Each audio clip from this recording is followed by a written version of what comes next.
13-Week Theater is supported by Patreon. Subscribe now and get exclusive early access.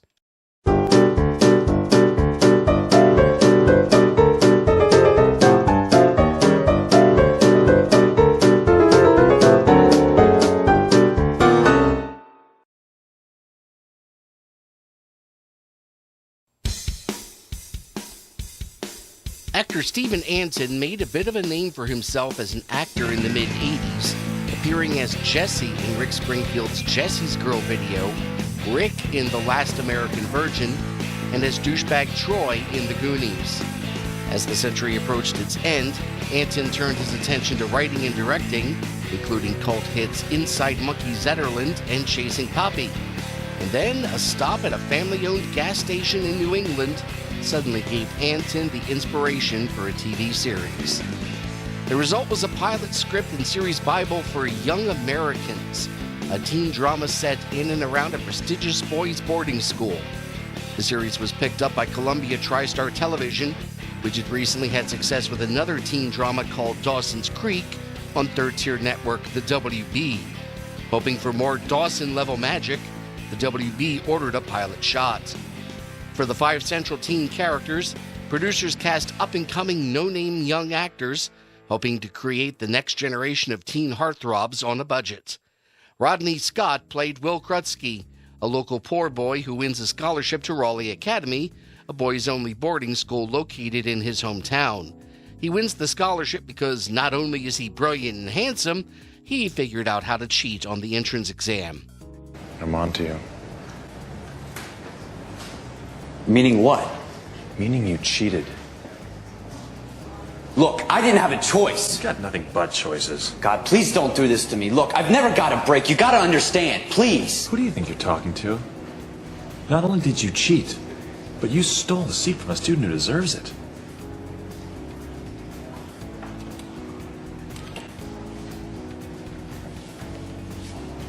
So what are you gonna do? You need to be thinking about what you're gonna do. Will's roommate at Raleigh is Scout Calhoun, played by Mark Familetti, the son of a senator who finds himself involved in a tangled and probably incestuous relationship with Will's ex-girlfriend, Bella Banks, played by Kate Bosworth. Bella thinks I don't like Raleigh guys. But that's not true. A lot of great guys go to Raleigh. Your father went there. Yeah, he did. See, Bella's mom, Donna, and I were born here. And it's hard growing up in this town. You're struggling. Those guys seem to have everything you think you want. Sometimes the two sides do get together. But the results can be upsetting. You mean me and Bella? No, Scout, I mean Bella's mom and your dad.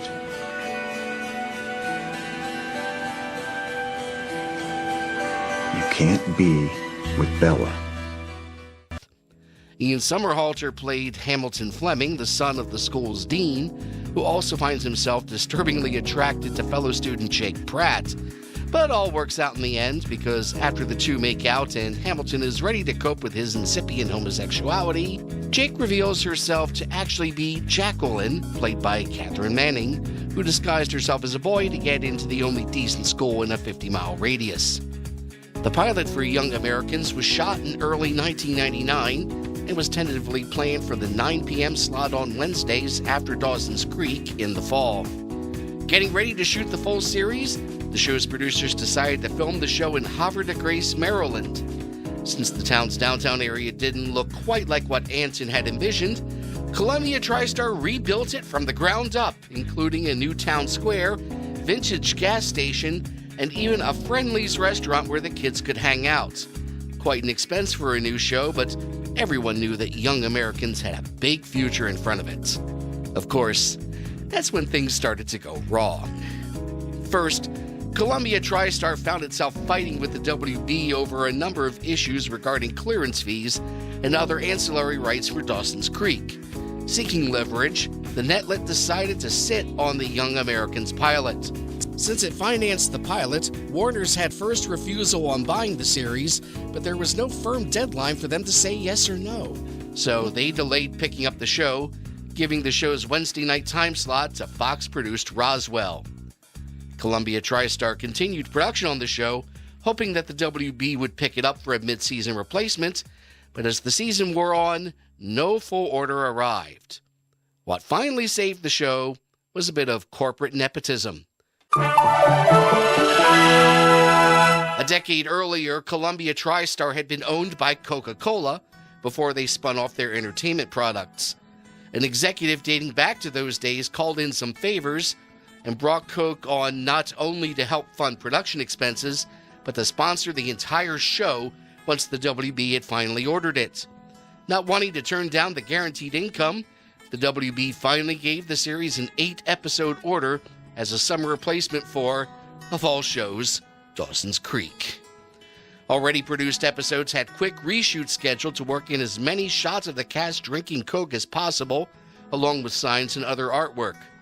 Finally, the show's official title was changed to A Coca-Cola Summer Presentation, Young Americans. Hoping to build buzz and rebuild momentum, Columbia TriStar ordered the Dawson's Creek producers to write Will Krutsky into the last 3 episodes of that show's 3rd season. Guys, what I found. This can't be who I think it is. Will Krutsky? Hey. Last time I saw you was 3rd grade. Kicking Pacey's butter on the playground. Yeah, what was I supposed to do? He was calling me Will Cruddy. It's a good thing you moved to New Raleigh, pal, because without you to worry about, I became king of the playground. Will was introduced as a former friend of the gang who had moved away years before. Then he basically just stood around and stared for the most part of 3 weeks before announcing his scholarship for Raleigh's summer program and abruptly leaving. This way, Young Americans could technically be considered a spin-off of Dawson's Creek and would hopefully pull most of the Dawson audience along with it. Throw all your backpacks and we'll be rolling down the road. Big dreams and wild schemes. A Coca-Cola summer presentation, no, forget that. Young Americans finally debuted July 12th, 2000. Reviewers savaged it. Audiences stayed away. Ratings were low even by summer standards, and the show struggled against reruns on the other networks. It wasn't until after the final episode of the original order, which set up an anticipated 2nd season, had been produced, that Fox let producers know that they wouldn't be ordering anymore. While it never achieved its objective of launching the careers of the next generation of teen heartthrobs, for 3 of the show's stars, Young Americans proved more of a speed bump than a brick wall on the way to stardom. Ian Somerhalder had his breakthrough when he co-starred with Dawson's Creek star James Van Der Beek in the 2002 movie The Rules of Attraction.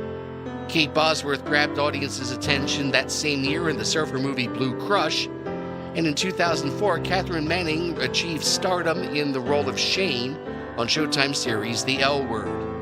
In the end, Young Americans provides a good example of the Hollywood development process at its worst, a show that was beset at every turn by studio, network, and sponsor until it collapsed under its own weight. Where would we be without a little love? We can't get by without a little love. Everybody needs a little love sometime.